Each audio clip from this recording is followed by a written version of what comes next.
just introduce yourself for the audience that don't know you. They should, but they don't, maybe not. Sure. My name is Dr. Richard Ford. I feel like I've been doing security forever on my RSA badge. They even gave me a little tag which says seasoned. I'm not really sure how to take that. But I got into security around, I don't know, 89, 90. Okay. And that's been my whole life. It's been a lot of fun. A little bit of time on the offensive side of the house, a lot of time on the defensive side of the house. And you know, this is really my passion. I do this because I love it. Yeah. So I'm the chief scientist at ForcePoint. And in that role, you know, I'm steering technology across the whole company. And it's a blast because I get to do the sort of fun part of the research and then hand it off to somebody else to implement. And we all know it's that last 20% that's the hard bit. I was talking with somebody last night and they were like, my job is to like, you know, create the dream, and then it's this dude's like points to his friend to like make it happen, right? And I wanted to be the first guy. I don't want to be the second. Yeah, absolutely correct. That last 20% to make it operational, that's the hard part. Yeah, but I mean, you've been in security for a long time, but not always kind of on the vendor side, right? You were a professor for a while. You've been a journalist as well. So talk about kind of some of those roles and the different perspective that kind of gives you. Yeah, actually, I really like the way you phrase the question because it is about different perspective. So my first job in the security industry was pulling apart viruses as a journalist, right? So it was great. I was still a student, and they're like, we'll give you X pounds for every virus you disassemble. I'm like, this is free money. This is great. I do this for free. Right, yeah. So I went from there into being a journalist, really, the second editor of Virus Bulletin, which is a great publication, still in business today. And that experience of working, you know, on that side of the table is actually probably some of the most valuable time I had in the security industry because it taught me how to write, but it also taught me to figure out, always put the user first, right? You take a user perspective, you don't take the vendor perspective in that role, and that's really important. You know, and yeah, it's been a long and varied career. I mean, some of the high points for me working at IBM Research is a time in my life that I'll never forget. IBM Research is an awesome place to go hang out. It was like being a kid in a candy store, you know, and we'd sit around and go, you know, you just bump into people in the corridor and find out they're working on the coolest thing you could imagine. That was a fantastic role for me. And then, yeah, you know, we hit it fairly well at one point, and I retired into academia. So I spent all these years in commercial, started off as a journalist, went into commercial in the research side of the house, and then moved into academia. And that was a very rewarding time in my life teaching. I still am in touch with so many of my students. If any of my students see this, I'm easy to find on LinkedIn, students. So, you know, I probably still remember you. I think they left more of an impression on me than I left on them. And eventually it was one of my former students who called me. He said, Dr. Ford, how would you like to come be chief scientist of this company we're standing up? I said, sure, Brian, but you're going to have to stop calling me Dr. Ford. He said, okay, Dr. Ford, I will. So that's sort of how I ended up at ForcePoint. And the reason that was attractive is ForcePoint was trying to do things a little bit differently. So, I mean, you've been around the show floor, right? And I mean this with no disrespect to, you know, the folks that are down there, but it's pretty samey, right, in some ways. There's a lot of buzz in the security. There's clearly a lot of money floating around, but it's not very well differentiated. Everybody is going to stop you and go, we can solve your blah, blah, blah problem. So we've got a universe full of point products. Yeah. And that's not very exciting to me. I went into academia because I wanted to think deep thoughts. Yeah. And the reason that ForcePoint was a fit to me was we were going to try and shake things up a little bit. So that's been kind of fun. Yeah, and I mean, I think there's a number of kind of reasons that you've got kind of all of these different solutions, but I'd love to kind of talk about kind of what is, even if it's not been realized in terms of actual usable products that are well known and utilized throughout the space, it does sound like there's some interesting things, particularly coming out of kind of the academic, some of the defense community, in terms of, you know, particularly like the cyber resiliency is an area that is exciting because it does seem like that is talking at least thematically, strategically about doing things differently, right? Yeah, so I think resilience is a really important topic, and it's been woefully underexplored, right? Especially in the commercial world. There are a few vendors actually that I've been wandering on the show floor talking about resilience, but often the way we talk about it is not well formed, so we don't define the word very well. Yeah. So often you'll start talking to somebody, they'll talk about resilience, And what they're talking about actually is robustness. Okay. So if something's very strong, if it doesn't bend, right, Yeah. if you can't move it, that's robust. You Yeah. can't break it. But if something, it's like a blade of grass, you tread on it, you take your foot off, and it springs back up. That sort of process of recovery, of coming back, you can bend me, but I don't break, and I spring back to Yeah. shape. That's resilience. And I think that, one of the challenges in this industry is we're very sloppy with how we use words. This is something I was a pain at when I was to my students. Well, you're an Oxford grad, right? I mean, you have the OED, the Oxford English Dictionary, right? Like you care about words, I right? do care about words because I think that, there's also the Sapir-Whorf hypothesis, which says the words you use words are thought, Yeah. basically. Linguistic relativity, am I totally sold on that? Not necessarily, but there's some truth to it. If you can't express it in words, there's a chance you don't think about it cleanly, because words are the sort of language of thought. And so, yeah, words really matter. And so being really crisp around the words you use so that you and I can communicate is important. So yes, resilience is interesting, but only when we talk about it in the context of, I took a hit, I got hit, and then I came back up. Yeah. That's resilience, and that's interesting. Yeah. I just use the word hard to kill, right? Yeah, For I three like words, that. Yeah, right? hard to kill. Yeah. It's visceral. And Yeah, because it's not only it's about recovery, but it's also, I think, and that makes me think of like cockroaches and rats, right? And it's not just one you can step on it, right? But there's also millions of them, right? And so dynamism, diversity, all of these other kind of things that fall under resiliency. Where are you seeing that? I know academically that's been talked about a lot, but where are you starting to maybe see resiliency begin to form in the sort of... Right, so of course, in defense world, Yeah. there's been considerable interest in resilience, the idea of, you survive. Yeah. Basically, the system survives, possibly in a degraded state, but it'll come back up. There's also been very good academic research. The challenge of moving resiliency sometimes into the real world or the commercial world is we're still messing up the basics. Right, we've still got people with bad passwords out there. We've still got bad password reset policies. We've still got companies that will send an email to you going, your password will expire in 7 days. Please click on this link to reset it. And it's a real email. It's not a phishing attack. Right, so resiliency is important, but the problem is that you have this massive skill difference between the agencies that do cyber extremely well and the groups that just make the most basic mistakes. And some of these problems that we're fighting today have been around forever. First piece of ransomware, when was it? Take a guess. So is this a new problem? I don't know, like Morris worm era, or yeah, like... you're exactly right. We're going like back early to 90s the or AIDS so- Trojan yeah. diskette, which was a hand-mailed, snail-mailed piece of malware that like was with your on a AOL diskette. desks, right? The No, CDs. no, they actually sent you a disk, and it was sent round to. I'm going from fallible memory. I think it's about 5,000 was the first round. Okay. And what it would do is somewhere in the EULA it said, if you don't pay money, we will make your system unusable, or words to that effect. Right.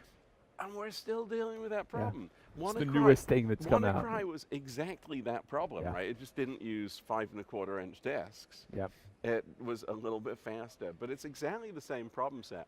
So if we're still fighting the battles that we were fighting, almost 30 years ago, 25 years ago, my question to you is this community ready to really step into the complexity that resiliency brings? Because what do you pay for resiliency? If you study biological systems, the most diverse system is usually the most resilient, right? That diversity of species leads you to resiliency. And so there's a real challenge there, right? Because what's another word for diverse when we're talking about differences? It's also a word for complexity. Yeah. So when you have systems that can sort of move and adapt, those are potentially more complex systems. And currently we're dealing with a world where people are still getting nailed by 25-year-old style attacks. So there's a tension that I don't think we're honest enough about in the industry to say, look, there's a huge difference in capability between the top end and the bottom end. And I say bottom end with no disrespect to people that or organizations I'd put down at that sort of bottom end of sophistication, because they shouldn't have to care about security, right? When you drive your car, you don't sit there and go, so I know exactly how the timing chain's working, or the ignition, or you don't think about the mechanics of it, you just drive your car. And so I think this idea that, suddenly everybody has to be part of the security solution, to me that doesn't speak to human nature. And I think we need to build much more human-centric systems that accommodate how you and I actually work, rather than go, well, Richard's going to be completely logical at all times, and he will step into the security world. Right. I mean, it's sort of bananas, right? We keep talking that humans are fallible. Like, this is news to anyone, right? Yeah, and I think that the car analogy is one that I think is very good, right? Like, the experience of, I mean, humans are intricately involved in driving cars, although maybe not as much heading forward, but the the systems around them got much more sort of better in terms of helping that person stay safe, and when they make mistakes, there's airbags and seatbelts and all of those sorts of things. And I'm not seeing that, necessarily that tolerance for mistakes in the security space as much. And I think it's the word, right? If we change that word from security to a much nicer word to me, which is safety, you start to design things in a different way. So you don't design a car going, I will make my car secure, although having seen some of the talks there, maybe we should be doing more of that. Yeah. You design a car going, how do I make it safe? How do I accommodate the real fallible human nature of people, like, people get distracted while they drive, so maybe I'll make the steering wheel rumble when they get to the edge of the lane. Yeah. That's designing for safety rather than designing for security.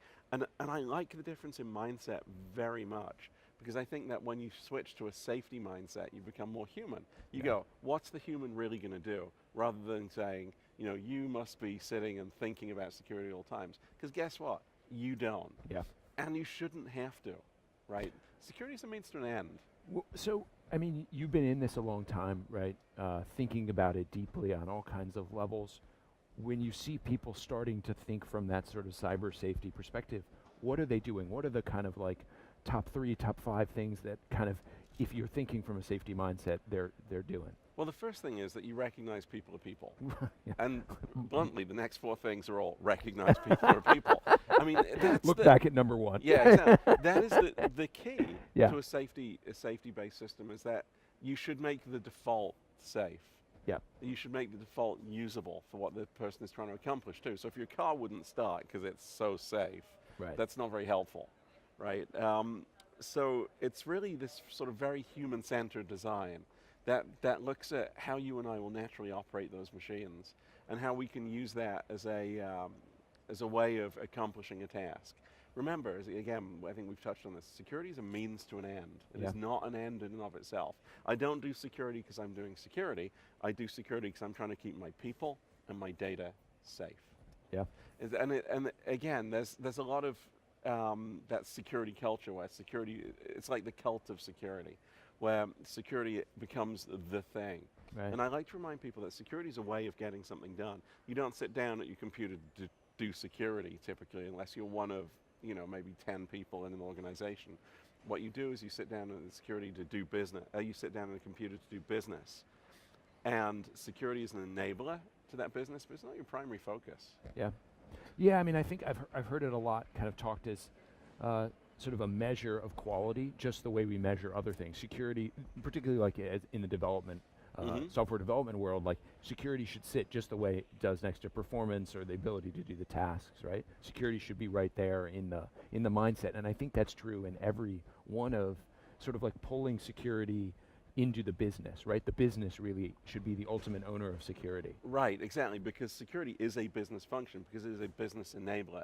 And what we do is not remove those risks, because business is risk. Yeah. Right, that's what we do. You go out and you sell a product in the market, that's risk. You get behind the wheel of your car, that's risk.